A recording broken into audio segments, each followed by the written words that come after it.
Right. Hello, welcome. Welcome to Divine's residency with the Hot Wheelz Festival.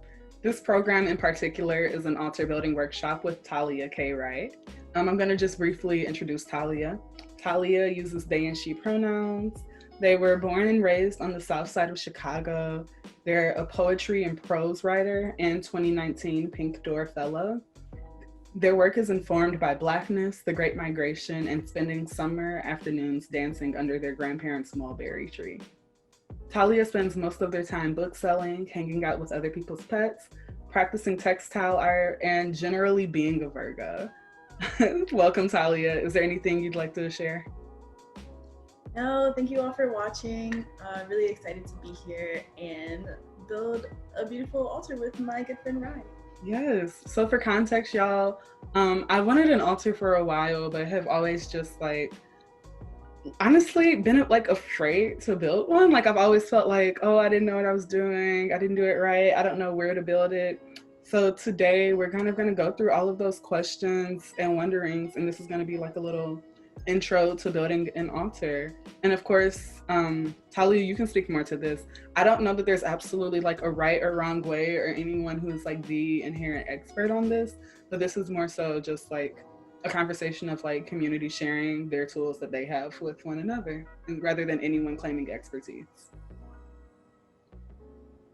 Yeah, I think that building an altar is really deeply personal, but I think it sort of takes a little bit of guidance if you've never done it before and kind of want to take the first steps. And eventually, as you have your altar for longer, or as you add things to it or change it, like for me, I like to like change my altar like every couple months. You'll learn like what best practices are unique to you. I am not necessarily a beginner at having an altar. I've had one for a couple years now, but I've definitely am newer at shrine building. But I'm really interested in helping people like start their own so they can also feel that sort of connection. Yes, thank you. So like I said before, we do have a few questions from community members who shared what they were wondering when it comes to building an altar. The first question we have is, what is the intention or purpose for building an altar? I built my first altar to connect with my ancestors and sort of, I think it was my first time really branching out from like a spirituality that felt like was assigned to me. Like I grew up Catholic and I went to the Catholic church and it never felt like the right fit for me. Like it never felt like it was me. And I never felt genuinely connected to anything. And upon having a few conversations with like different like healers and tarot readers and psychics, I decided that I wanted to like create this connection with my ancestors. They've been telling me that my ancestors were waiting for me, were here for me, had a presence in my life, and I decided that I really needed to foster that connection in a better way. So that's when I decided to build my first shrine a couple of years ago, and it was like really, really basic, but I really just wanted to connect with my ancestors and my lineage and like my grandparents who had passed on and like have a way to open communication. Thank you. The next question we have is, what are some major do's and don'ts of altar building? I don't think that there are any don'ts to altar building. I think that building an altar is a really unique experience to oneself. You should do what feels right. You should build on what already feels right. You should keep learning and playing around until you find something that's comfortable for you. And so the don'ts are sort of like becomes the do's. Like I want you to experiment and play around and find something that feels comfortable. Like do ask your relatives questions about your ancestors, like about what they like, about what they want. Do ask them about if you have those traditions in your family, like what traditions are used to uplift those that have passed on, like be in community with people, like ask your friends who also have altars. I think just wanting to do it is a great place to start. Which is what I'm doing. This is just me publicly asking Talia for help for my own personal needs. Yes. Then we can share it with people. Yes, because why hog that information, you know? Yes. Well, to a certain degree. Period. All right. The next question is, someone once told me not to build an altar close to where you sleep. I'm curious about this. Yeah. I've never heard that before. So it's not something that I follow. I've also read that some people like to put their altars in like living rooms, so it's the first thing that you see, which is also something that I don't subscribe to. And my godmother, who practices an African traditional religion, her altar was in her basement, and it was always like far away from anyone who could see or touch it or interact with. So I think everyone's like experiences with where they put their altars just like really based on what their own feelings of comfort or like the space that you have, right, or like whatever family like traditions you might have. Like my altar is in my room because I don't have space in my apartment to put it anywhere else. Like in my old house, my altar was in my dining room because that's where I had space. House. Yeah, but there are some things that like there are some directions that I personally like want my altar to face. Like I like for my altar to face the east because that's where the sun rises, and that's just me. I like to point my ancestors to where the sun is coming up, but that's like a personal choice, and you can make those own decisions based on what helps connect you best with your ancestors. All right, thank you. So, are you down for us to get started? Yeah, let's do it. So I think that the first thing you should start with, if you have any cloth that you're going to put down on your altar, some people also call it ancestral cloth, but you don't have to. So I low-key do use something that would be considered an ancestral cloth, but like I said earlier, since I like to like update my altar every couple of months or so, like the cloth is going to change, so I can keep a few in rotation. And so I want to emphasize that it doesn't like have to be ancestral cloth, and it doesn't really have to be like special cloth that belonged to someone else. So this cloth that I'm using is actually a skirt that belonged to my mom. It's very pretty, it's flowy, and if you know me, you've seen me wear it. So I use this one and also a blue one that she owned as my ancestral cloths in rotation, so they feel really charged when I wear them out, and I'll wear them anywhere, but it's just nice to like, I can also wear my altar cloth and like have it be connected directly to like my mother, my ancestor who passed away a couple of years ago.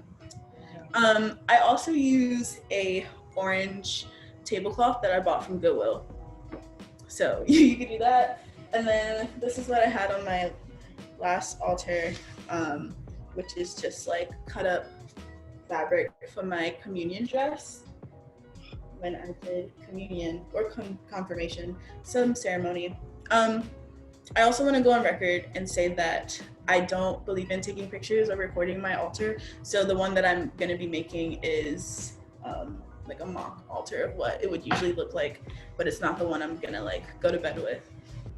All right, yeah. So yeah, for my fabric, I don't have any ancestral cloths.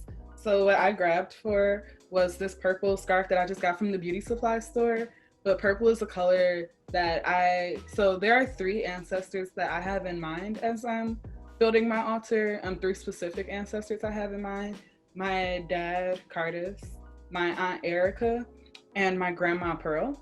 And not related to, like, my aunt Erica is my grandma Pearl's daughter, but they're not related to my dad. Those are both on my maternal side, but it just so happens that purple is a color that I think of when it comes to all 3 of them, even though like they don't even know each other. So this is a cloth that I'm going to use to start off with my altar.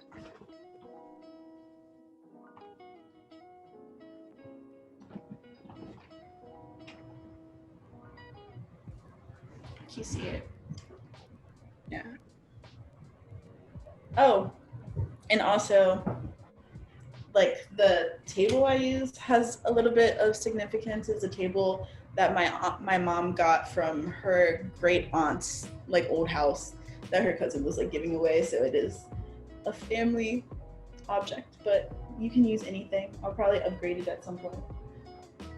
So there are a lot of things that I put on my altar, and I never thought about the order in which that I put things. So I think right now, just to like have my like cloth laid down, I'm gonna start putting on some candles. Candles are a way you can start to begin to communicate with your ancestors. You can light a candle for them. You can light a candle as you try to manifest things. You can light a candle when you talk to them. And I've been getting into the habit this year specifically of like lighting some candles and then sitting down in front of my altar and just like talking about whatever I'm going through. So you always want to have some fire on your altar. Some people believe in like lighting a candle and having it burn throughout the day just so the connection with your ancestors is steady, but I'm scared. Like my my altar's by my closet and there's fabric and I have a cat, so it's okay if you just like let it burn for like a couple minutes, like an hour. I recently lit a candle for someone in hopes that they like get a job, and since it was monitored, I actually let the candle burn all the way out, but do whatever is safest for you. So I'm gonna put this red candle on my altar, and I also have a yellow candle in a place, and I have a purple candle. And sometimes when I build an altar, I'll do it like based on some important like astrological points that are happening. My dad is an astrologer, so that's really been ingrained in me since I was a kid. Like he did my birth chart when I was born. So I like to bring in that part of my heritage into my altar making. So this is actually the perfect time to do an altar because I like to do my altars during new moons, which symbolize like new projects, going into a new cycle, a new period. So I think that's a great way to like start and refresh. And low-key, I'm too lazy to like build my altar every month, so I'll do it like whenever I feel like it needs a little bit of a touch up. But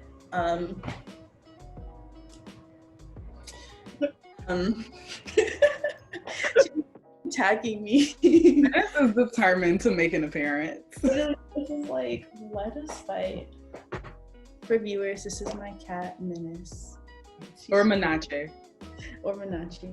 But because I like to do altars for new moons, I also like to do them based on what the new moon is in. So this new moon is in Libra, so I like to take the ideas of like the new moon and what a new moon in Libra means. And this one is, you know, about balance, like luxury, feeling restorative. So I might choose my altar cloth based on like whatever the moon is in, which is why I chose the pink, because it's a skirt, it's cute, it's kind of luxurious.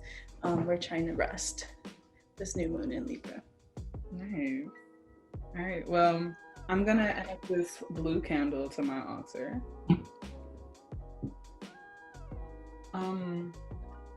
That candle in itself, it doesn't really have like an ancestral significance for me, but it just smells really like calming and great. And I feel like aware of myself when I smell it. So that's significant to me. Something I'm curious about though, like in terms of like having fire on your altar, would incense count for that as well? Yeah, I think it would, because you have to light it. I was reading something earlier today where someone suggested that you have all four elements on your altar, and they suggested that like incense is the air that you're adding, but I think it can also count as fire. Like you're doing the act, you're burning something. So yeah. Got it. And air, like we need air, so it's here. I know. I was like, well, what do you? Is there anything specific that you add to your altar in terms of air? No, I mean, I usually always add incense, which can count for air, fire, but I don't think No, there's nothing specifically that I put on there. Yeah, that's funny because I also was reading the whole thing about like including all four elements. And obviously, like, yes, a candle is fire, but I also, the same way that incense can be air and fire, I also thought about the candle as air because I'm thinking about how like that smell like becomes one with the air, you know? Mm-hmm. Yeah. Definitely. I think that works. Next, I'm gonna go ahead and add my cup of water. I have a ceramic bowl full of water that I think I stole the bowl from my father. And I just fill it up with tap water and place it on my altar. I usually place it in the center. Oh no. She never climbs my altar, but she's like, today you're doing something interesting. So I gotta be all up in your business. Altar, I think, is very sort of transitional. I think it's also very communicative. I think about water when I'm just thinking about like my connection in terms of my ancestors and like the transatlantic trade, slave trade, and how they crossed water to get to where I am now. So that feels like something important to have on my altar. I also like to charge it. So when there's a full moon, I'll try to like put some. I had to put her up. She's wild. I charge my water sometimes in the moon just to give it a little boost. I also, because I was raised and confirmed Catholic, I sort of do this thing where I treat it like it's altar water or holy water, where if I need like an extra boost or if I just like need like, I don't know, a push or some energy from my ancestors, I'll stick my finger in the water and just like rub my forehead. Sometimes I'll do the sign of the cross because it's, Ryan and I talked earlier about the concept of being like culturally Christian. So I'll do that just because it's like muscle memory. It's been sort of ingrained and taught to me for that to be like a symbol of like feeling safe or feeling assured. But in this way, I'm sort of like subverting the idea to be about my ancestors. So I do kind of use my altar water as holy water, which is kind of fun. I love that. Yeah, so for my water, I just grabbed a mason jar that I have sitting around, and I also put some tap water in it. Something that just came to mind for me. So again, this is not an object that has like ancestral significance for me, but what I am thinking about is that I like didn't buy anything new for this, and I think that's important. It's like thinking about the items where also like I'm not gonna give my whole like trauma with death, but like all of the ancestors who I have in mind as I'm building this altar are people who died either when I was really young or soon after I met them. So I don't have like a lot of physical things from them.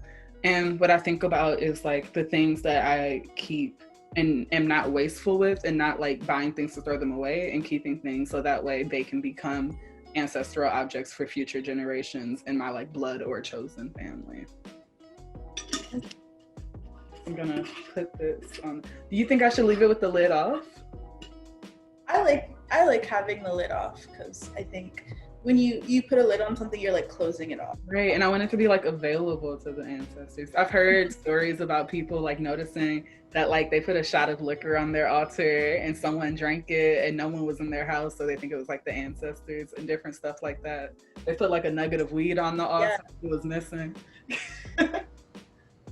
You said you have it in the center? I like to, but you don't have to. Is there a reason you like to put it in the center? I think I like water to be the centerpiece because of its nature and because of like how we interact with water on a daily basis. Like we need it to live. We're baptized in water. Like water is very cleansing. So I like to have it in the center. I love that. Cool. So moving on, I'm going to add a mirror to my altar. I don't always put a mirror on my altar. I Also, I feel like I can say this because there is a new Libra moon, but I like my altars to be cute. And so sometimes when I'm making them, I like, well, they're always aesthetically pleasing, but sometimes I'm like, this is like the mood board for this month's altar. And this is like what it's going to look like, which I personally think my ancestors will love it. And I'm just being true to myself.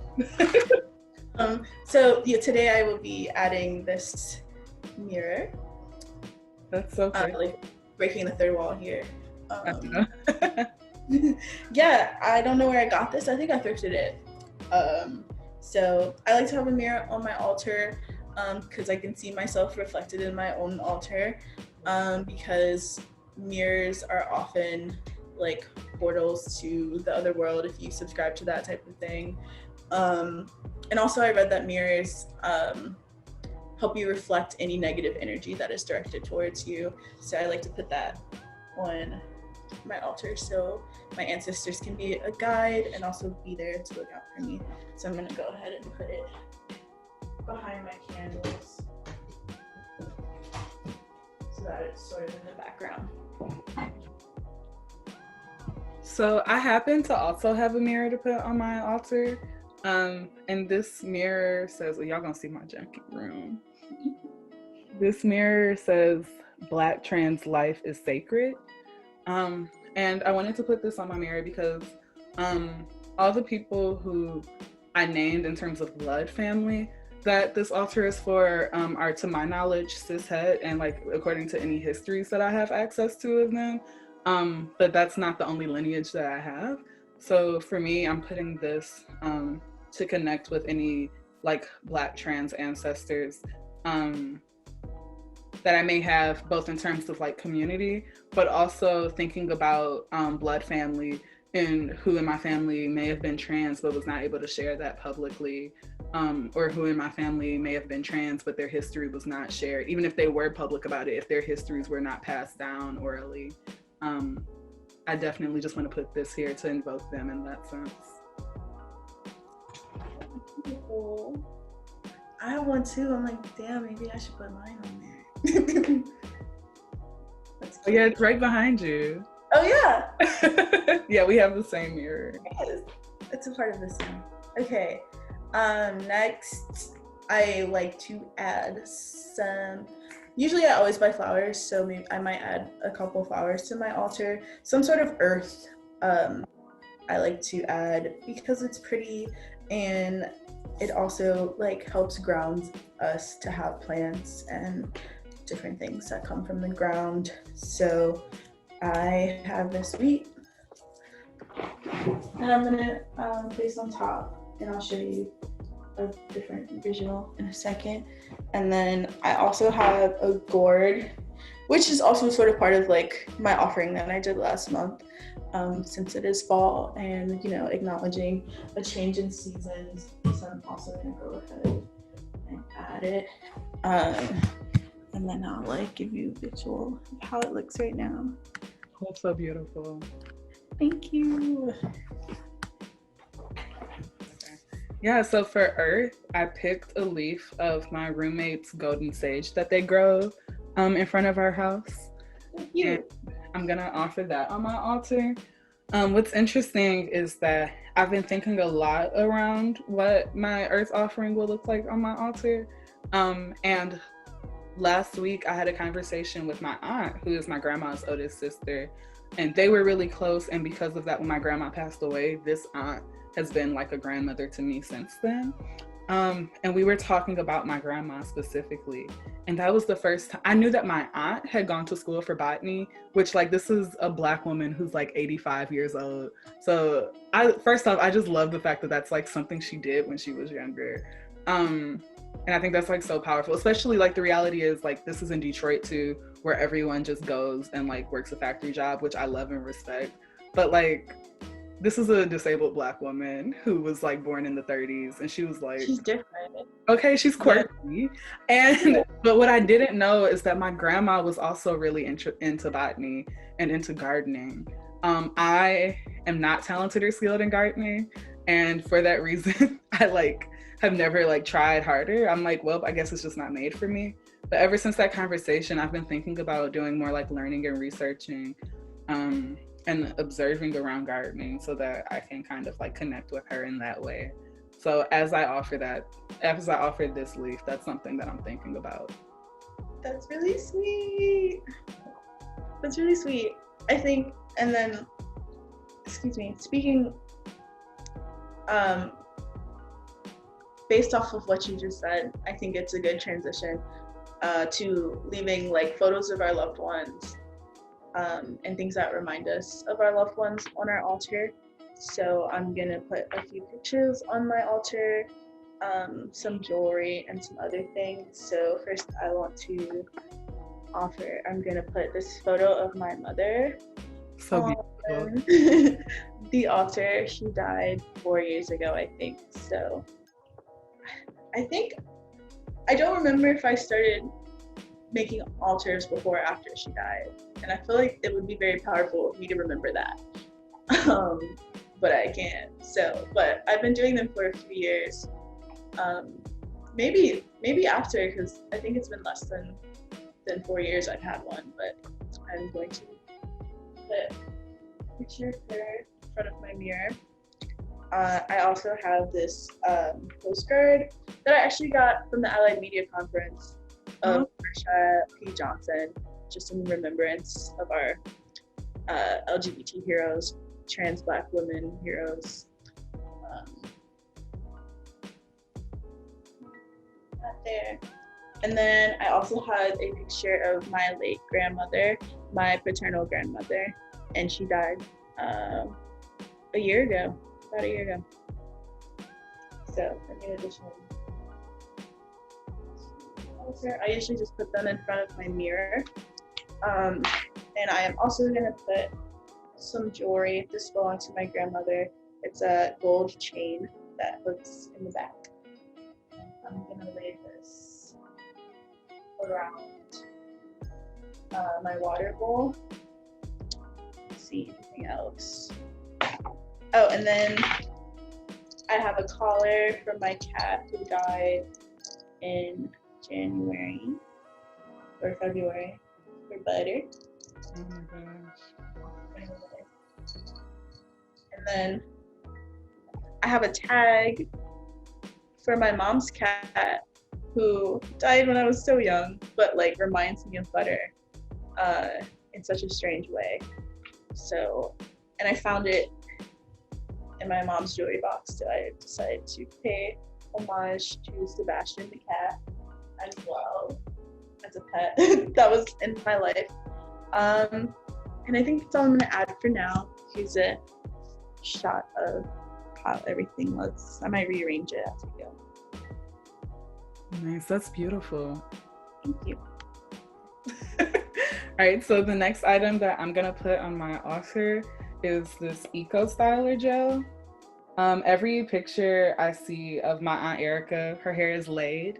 And I think a lot of that has to do with the fact that my grandma Pearl was a beautician who had a salon in her basement that's like the main memory that I have of her, honestly, was like sitting in her salon while she's doing my hair and my popsicle was melting and I was crying because the hot comb was melting it and it was so hot. So yeah, I'm putting this Eco Styler gel on my altar in honor of both of them. And then the next thing that I'm gonna put is these playing cards, which is kind of an ode to like Black American ancestry as a whole. I just think about like the way that this was such a big part of my upbringing. I think about how like I knew how to play spades and hearts by the time that I was like 6. I think about how like there's so many things I was not allowed to do as a child because it was like not Christian, but playing cards was one of those things that my mom would let me do even at church. And how it's like such a uniting thing and like a central point of like gathering for like Black cookouts and stuff like that. So yeah, I'm gonna put this complete deck of playing cards on my altar. I love that. Playing cards really are like essential. Even though no one taught me how to play spades. Listen, I used to play Tunk in lunch every single day in 5th grade. Yes, like I love a good card game. I still play solitaire to this day. I feel like all of my relatives are like too impatient to teach anyone how to play spades. They're like, oh, you don't know how to play spades? Gosh, and it's something that me, my mom, and my stepdad have been bonding over recently. Whenever I go home to visit, they always teach me how to play a new card game.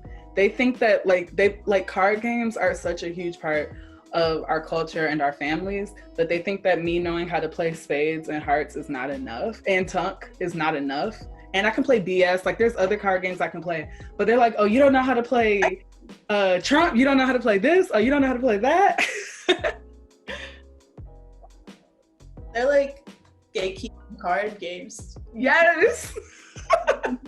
Well, I don't know how to play none of that, so they would just judge me. Speaking of cards, I like to add a tarot card to my altar. Not all the time, because it helps you, like you need a full deck to do a reading, so I'll like go ahead and take it off if I decide to do a reading.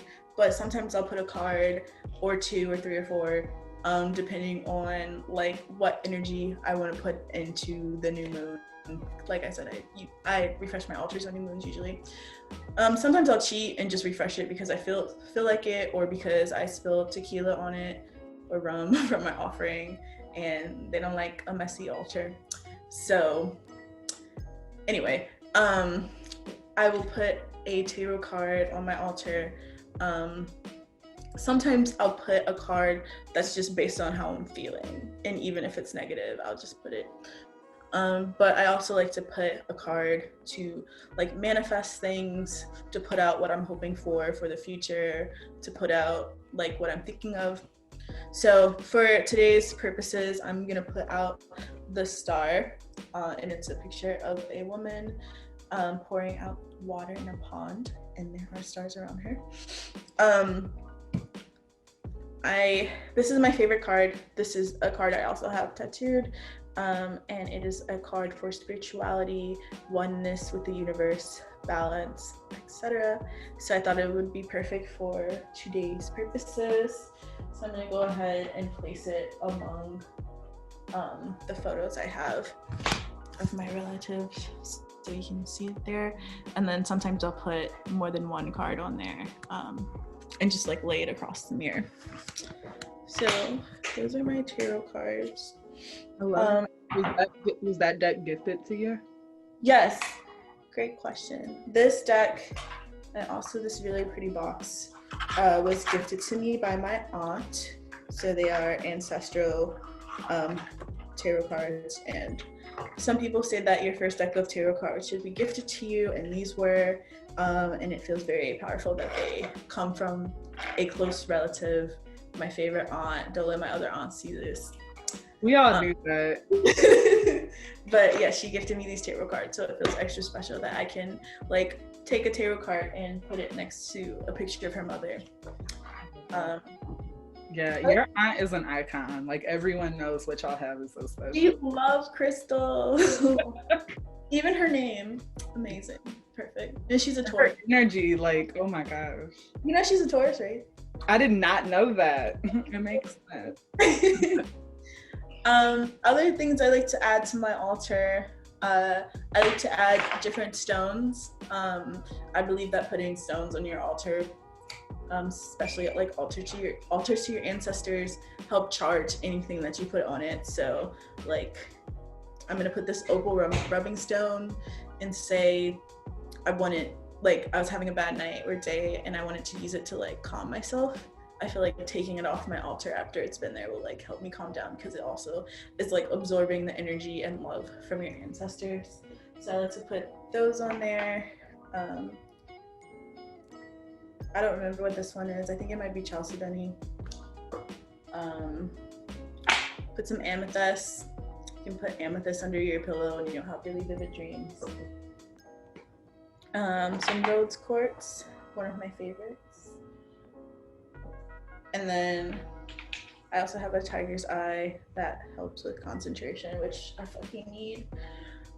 And I also have this stone or this rock that I pulled out of Lake Michigan when we were filming for Bash's short film that is coming out. Which will release and premiere this Friday as a part of this residency. Period. Little plug, I pulled this rock at the very beginning of filming when Bash, Monique, and I left an offering to the lake of flowers and like set our intentions for the film. And then I went in and grabbed this really cool rock. So I'm gonna put that on my altar as a welcome to the film that's coming out soon. Some good energy. I also have some shells and cowrie shells and some sea glass that I got from San Diego, which is where my grandparents now live, so it always reminds me of them that I usually sprinkle on. Also another like connection to water. And then I think that's it in terms of rocks. I think the last and biggest part of this is your offerings, which can be complicated and change from person to person.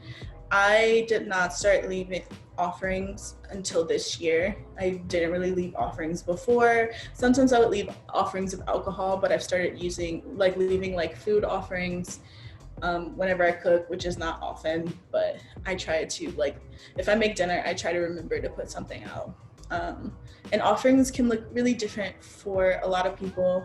You can start really small or you can just like go big. For me, I know that I don't eat a lot and I don't make a lot, so my offering bowl is kind of small, but I did make it, so that feels good. So I usually like put food, like a little bit of everything I made in here. And it's best practice to only leave it on your altar for 24 hours. And a lot of people say like you should ask your ancestors how they would best like this disposed of. And it's fine if it takes a while for you to understand what that is. For me, I just throw it away after 24 hours and wash the bowl, and then hopefully I'll cook and I'll put more food out. But this is what I put it in. It's a little green bowl, kind of wonky looking. And it has Mercury on the bottom because that's my favorite planet and my ceramic signature, I guess. So I'm just gonna put this here between the wheat and the corner. Let's see. I also like to put alcohol on my altar, especially if I'm celebrating something. Something good has happened. We like to party on my altar. Sometimes, like, the only thing I do have as an offering at the moment is like weed and alcohol, which says more about me than anything else. And I was like, yeah, we're turning up tonight because that was like all I got. So I'm going to fill up this double shot with some rum. I actually want to get some brown liquor because I feel like my ancestors would prefer it, but I don't actually drink that much. So I'm just like, next time I go, I'll get some. Ancestors have taste. Exactly, and I wanna match that for them. So some rum. I'm just gonna put it like in a corner. And then just refill it as needed. The last thing I've started adding to my altars is weed. So a couple of months ago, I put a fat nug on my altar. Thank you, Marius. Which I have since burned because I wasn't sure how I should go about disposing of the weed. I'm like, should I smoke it? Like, should I didn't know what to do. But I left it out long enough where that it got all dry and I didn't actually want to smoke it. So I've decided to burn the nugs and leave it in another sort of offering bowl, which I also made. You can see my mercury at the bottom. But like someone was asking me like what they should do, like, cause they wanted to leave weed as an offering. And I was like, you should like, and they were also going through it. So I was like, you should like smoke a blunt or a joint, like, and like think about your intentions and smoke half of it and leave the other half like for your ancestors, or leave the other half burning or something. For me, I just like leave a nug, and then sometimes like I burn it to get a little of the scent of weed. I think people like smoke weed as a spiritual practice. Yeah. So like the smell of weed alone can like be sort of healing and cleansing. So I do like to like this nug. I probably have to like change it in a little bit, but since I'm still trying to figure out how I want to dispose of it, that's what I do for now. So I'm gonna put this over here. And then I also have like some new nugs that are pretty and not burnt from like the last time I picked up. So I might get in the habit of like putting a nug down every time I pick up, because you know that is money spent. So I'm gonna put it next to my offering bowl. And that's pretty much it. Nice. So as the offerings that I prepared, I also had dark liquor in mind. So I was too young when all of the specific ancestors I have in mind passed away. But I know that I love dark liquor, and I know that these were some folks who have taste. So I assumed that they also like dark liquor. So the first offering that I have is Crown Royal. And I'm going to pour some from my bottle into this empty Crown Royal peach bottle that is significant to me. So this was actually the first bottle of Crown Royal that I owned, and it was actually a gift from our friend Gabby. When Talia and Gabby came over, and Gabby left this for us, and I actually keep this bottle for that reason. And I think friendship is important. So yes, I'm gonna pour some into here.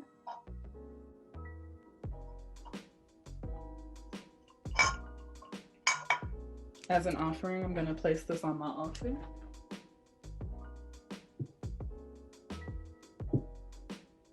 And then I have a few more offerings as well.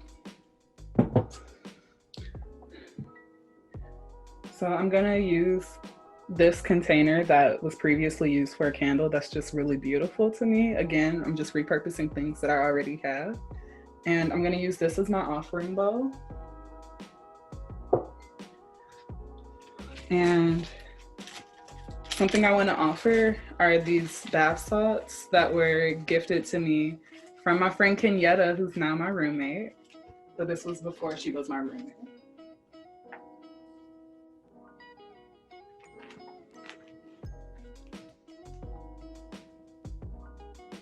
The next offering I'm gonna make is a Monica Trinidad print that I have.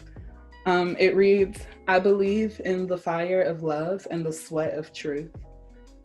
And for those who cannot see, it's on a yellow background, and it has an illustrated flame made of yellow, orange, and red. And the words are in the center towards the top in a font that resembles cursive in a white print. And yeah, this quote, "I believe in the fire of love and the sweat of truth," is something that I really connect with. It's funny. So when I talk about the connection that I feel with my grandmother, even though she passed when I was so young, it's often the things that people say negatively about her, where I'm like, yo, I feel like we would have got along really well. And then there's also, like, for all three of the people who I named, and I think for people in general, there are complicated truths to who all of us are. And I think that's something that I've learned how to sit with as I've learned how I personally process death and humanity.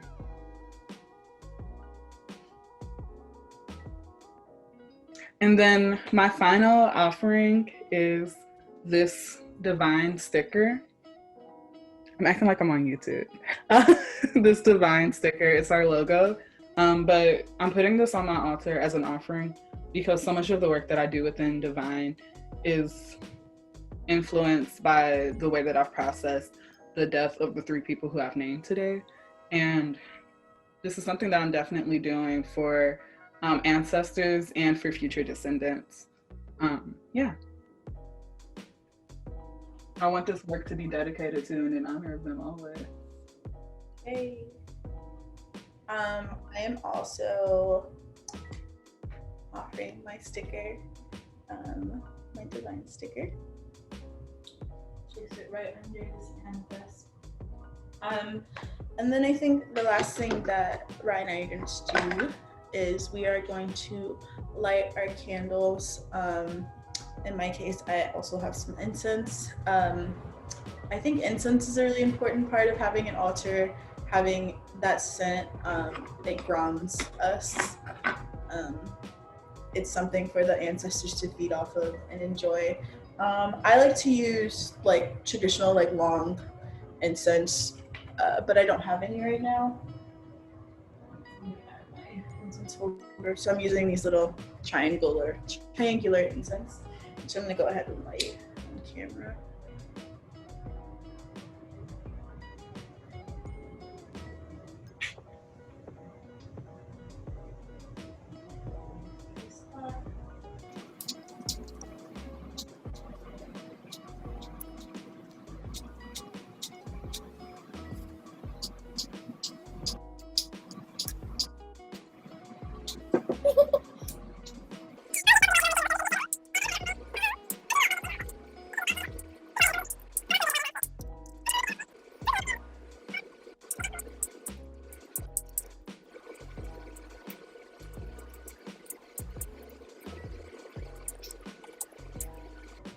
Right, this is so funny. You know, the moral of the story is don't take yourself too seriously. Maybe the ancestors don't want the candle to be lit. Maybe not. Maybe they're trying to tell me something. So, You want to see my altar up close, unlit? yes, let's both do it.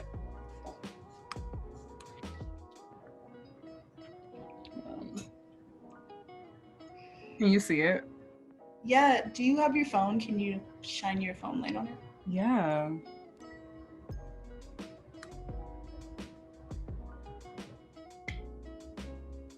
Oh, she's beautiful. Something I've thought about is I'm trying to, like I said before, I'm trying to avoid